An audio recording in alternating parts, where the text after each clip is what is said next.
স্বামী বিবেকানন্দ বলেছিলেন, জীবে প্রেম করে যেইজন সেইজন সেবিছে ঈশ্বর। অর্থাৎ জীব সেবার মধ্য দিয়ে ঈশ্বরকে সেবা করার আসল পথ, সে কথাই বুঝিয়েছিলেন তিনি।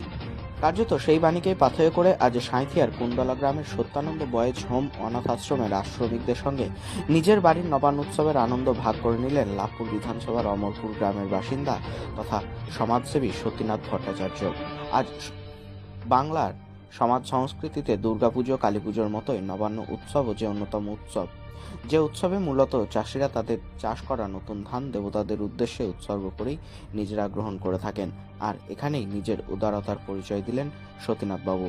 গ্রাম্য দেবদেবীর পাশাপাশি তিনি আজ সকালে এই নবান্নের উপকরণ নিয়ে হাজির হলেন কুণ্ডলার সত্যানন্দ বয়েজ হোমের দেব শিশুদের কাছে।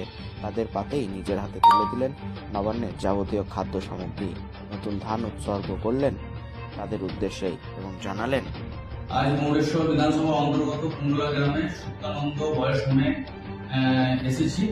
তা আমি আগেও এসেছিলাম। তা এখন উদ্দেশ্য আমার একটাই, অগ্রিম মাসের নতুন সকলের ধান কাটা হলো, নতুন অন্ন তাদের মুখে তুলে দিলাম আজকে।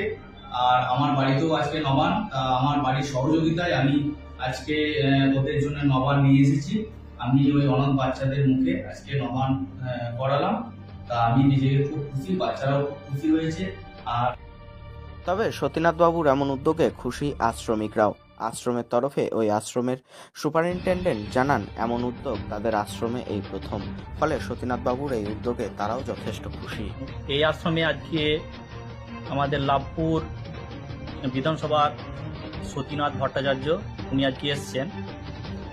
তা এখন তো প্রত্যেকটা গ্রামেই যে নবান্ন উৎসব চলছে, সেই উপলক্ষেই তিনি আজকে আমাদের এই আশ্রমের বাচ্চাগুলোকে নিয়ে, প্রায় আমাদের 25টা বাচ্চা আছে এখানে, সব বাচ্চাগুলোকে নিয়ে উনি আজকে নবান্ন উৎসব আমাদের পালন করলেন।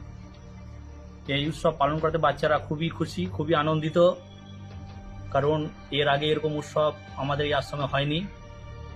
তাছাড়াও